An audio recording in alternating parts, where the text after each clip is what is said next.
What is resourcing? Today we're talking about resourcing, what it is, why it matters, and how we begin to build a resource or a suite of resources. Let's start with a basic definition. A resource is anything that helps bring your system towards safety, regulation, or even just a sense of neutrality. When we're working somatically, when we begin to drop down into the body, that can feel really unfamiliar or even uncomfortable, especially if we've spent years or decades avoiding it. And that is the truth for many of us. The body is a place where we've not felt safe. It's held stress, pain, unresolved emotions and trauma. And when we try to connect to it, we're often met with discomfort, tension, or emotional disturbance. Like we feel stressed when we connect to our body because it's foreign. I remember when I first started connecting to mine, I felt more pain in my body because I'd been dissociated so much. So we feel that pain, and that's why so many people pop straight back up into their mind. It feels safer up there, even if it's full of loops. I'm sure you know what that means, and noise. The body can feel like unfamiliar or even hostile territory. So when we begin this kind of work, we don't just dive into the discomfort. We need to first create a sense of support, something that's steady to come back to. That's what resourcing is. It's finding a resource to support us so that we don't dissociate and that we can be present. And we might need to slip out a little bit here and there, but the aim is to come back. A resource is your internal support system. It's what gives us a sense of agency, the feeling of, I can be with this. I'm not at the mercy of it. And that's how I used to feel when I was triggered.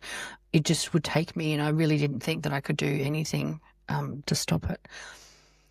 One of the core features of trauma is a loss of control. So whether the trauma was dramatic and obvious, like violence, war, or abuse, or more subtle and chronic, like emotional neglect or constant criticism, the nervous system registers that helplessness in a similar way.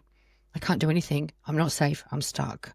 And it's a terrifying feeling. And it comes back really easily later in life if that's been our childhood. Maybe it never left. Resourcing helps us meet that helplessness. It brings us back to a sense of control, or at least the ability to shift gears to come back to ourselves. It gives us something to pendulate from, a steady foundation that we can return to again and again.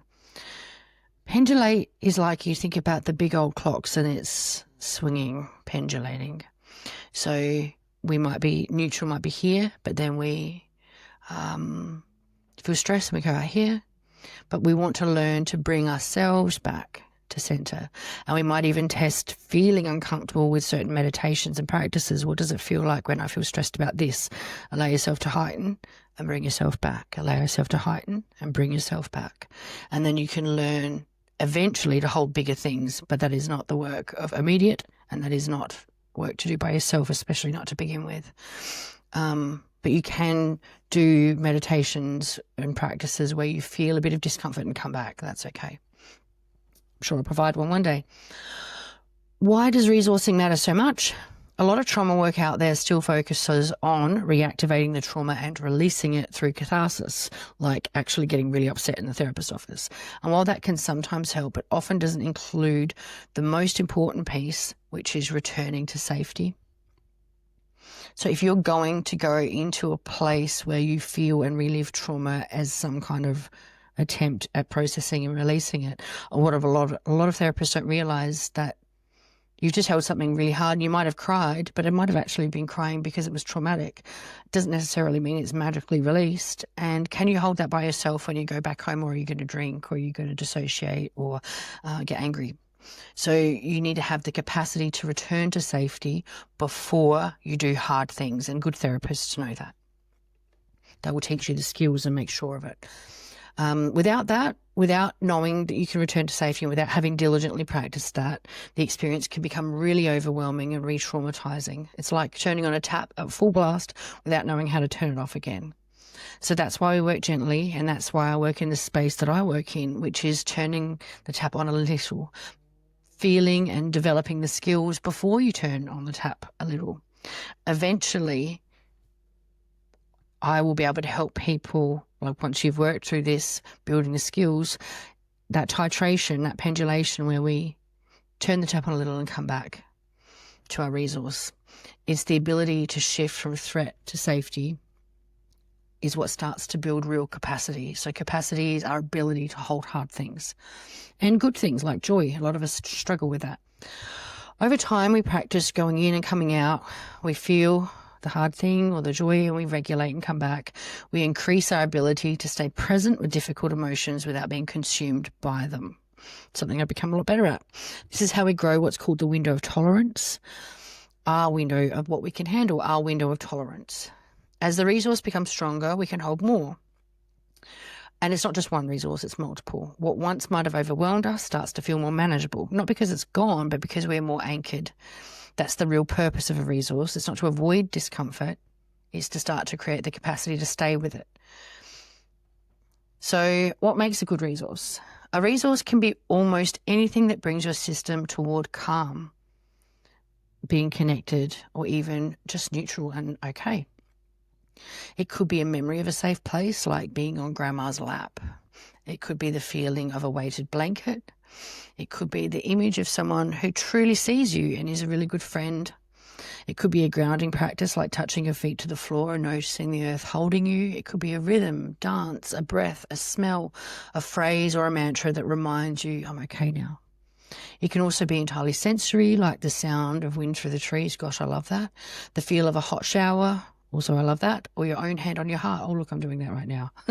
What matters is how it feels in your system. It doesn't need to feel amazing. Even less bad is enough.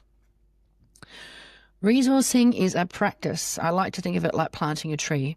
In the beginning, the seed is tiny and it might not feel like much, but with repeated care, tending to it, returning to it, trusting it, it becomes stronger. It grows roots. Over time, it becomes something you can lean on. Right now, for many people, the experience of being in the body is mostly disturbance. They feel anxious, numb, they shut down easily, collapse, get heightened with anger, irritation, and that's very familiar for most people. But once a resource starts to grow, or our resource bank starts to grow, the balance begins to shift. Suddenly there's something solid to return to when things feel too much.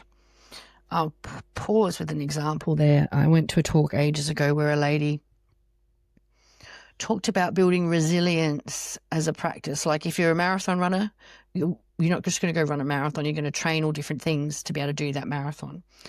And for someone with complex trauma, complex PTSD like myself, I don't know when I'm going to get triggered. So I need to practice for that marathon every day, so that when the marathon of being triggered comes, I have the tools in my toolkit and the resources, literally, this is what we're talking about, to be able to fall into that skill automatically. The only way I can fall into it automatically is by diligent practice.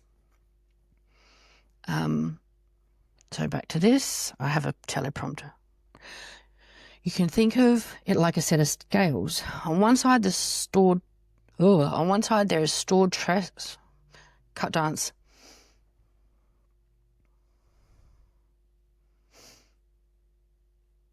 You can think of it like a set of scales. On one side, there's stored stress and trauma in the body. On the other, there's your capacity to hold and process it. In the beginning, the stress outweighs the capacity, like this. That's normal. But over time, as you build your resource and revisit it, those scales start to balance out. Eventually, they tip the other way, and when that happens, something really beautiful occurs. You begin to meet life on life's terms. You can move into a stress response and come back out of it, a reaction. You can experience discomfort without getting lost. You have inner resilience, which is what I was just talking about. This is why resourcing is one of the first and most important steps in somatic work. It gives you a foundation, a strong and steady ground, a place to come back to. And as we continue into practices like titration and pendulation over time in probably bigger courses, this recording is for a mini course and probably another course later, but titration and pendulation we'll learn about, you'll begin to experience how that resource supports every step of the process. You'll learn to use it, strengthen it, and eventually trust it. So you might only want 2 or 3 to pick from. That's what the activity will be, to find a few and practice using them and see how they feel. We don't go through force, we go through capacity. And I think I've spent a lot of time, and a lot of people have spent a lot of time really trying to force themselves through things, force themselves to lose weight, force themselves to get better from therapy. And it's actually slowing down that helps, honestly, the most. So now we need to talk about how to establish a resource. What are the foundations of establishing a resource? Now that we have an understanding of what a resource is, I want to talk about the foundations of establishing a resource. So before we get into the techniques, because we need to think about how to establish it before the actual technique. So let's start the difference. Can't dance. Let's start with the difference. Let's start with the difference between an inner resource and an outer resource. An inner resource is something we can cultivate within ourselves. It might be a memory, like Grandma's house when we were little, or the image of a loving face. For some, it's a connection with Christ, Buddha, or another form of divine presence. For others, it could be imagining white light or connecting to a part of the body that feels safe. For me, it's my higher self in a meditation, which I'm sure you'll come across soon. It's deeply personal, and inner resources are like fingerprints. They're completely unique. What is calming for one person could be distressing for another. So this work isn't about forcing a certain image or idea. It's about discovering what helps you feel grounded, safe, or held, whatever that might be. An inner resource could also be something felt in the body, the sense of hands resting on the belly or the shoulders, the feel of feet on the floor. So that's your own hands, maybe on your heart or the belly, but I have a visualization where my higher self rests her hands on my shoulder as comfort. You might feel grounded by putting your feet on the ground, or you might slow down by noticing your breath moving in and out. They're all valid inner resources. For some, just feeling the contact of skin, placing one hand on top of the other, can create a sense of connection and calm. But again, it's not a one-size-fits-all. For someone with a lot of tension in their legs, grounding through the feet might not feel safe. So part of this work is learning what does feel like a resource and letting it be individual. Now, an outer resource is something outside of ourselves that helps us regulate, ground, or feel supported. These might be safe relationships, where it feels safe to be fully ourselves, a therapist, a yoga teacher, or a spiritual guide. It could be an intimate partner or a close friend, someone with whom we feel no pressure to be anyone other than who we are. It might be nature, walking in the forest, feeling the sun on our skin, or lying in the grass. I love lying on the grass.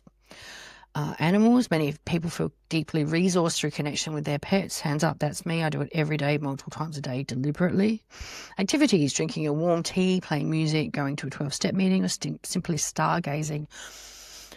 All of these are examples of outer resources. And especially for those with deep relational trauma, outer resources can take time to trust. When someone has only known betrayal or emotional danger in relationships, building safety through connection might be a slow, careful process, and that's okay. Through all of these, there is a common thread, which is felt sense. So it's how you feel when you access an inner or an outer resource. Either way, they're all doing the same thing at a nervous system level. They're evoking a felt sense, so you can feel it, of safety, being held, support, presence. It doesn't matter if that's found through memory, imagination, or through nature, movement, prayer, or a person. What matters is that it shifts the internal state, and that the shift is felt physically in the body.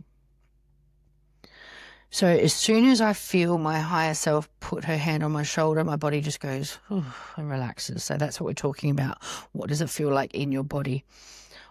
So some things to ask yourself, maybe grab a pen. This should be in your journals if you have the activities. What does safety feel like in my body? What does groundedness, where you feel anchored to the earth, feel like? What does it feel like to be held or supported? If we don't know the answer, the idea of safety remains an intellectual concept.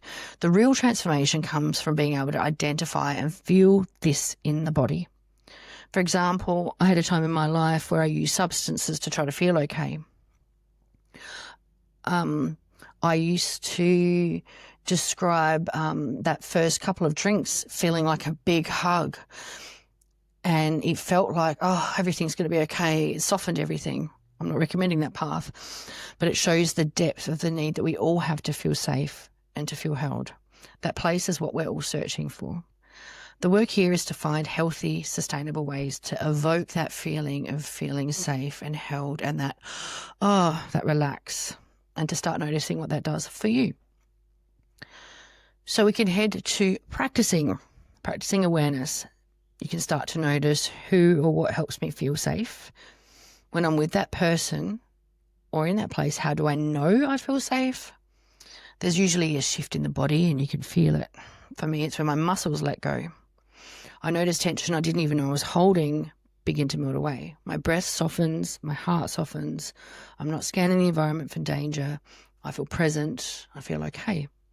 It might be different for you, but there will be a felt sense, something physical that tells you, oh, this is safety. That's why when someone says in a session, I feel really safe right now, I'll ask, how do you know? That question opens up a whole new level of self-awareness.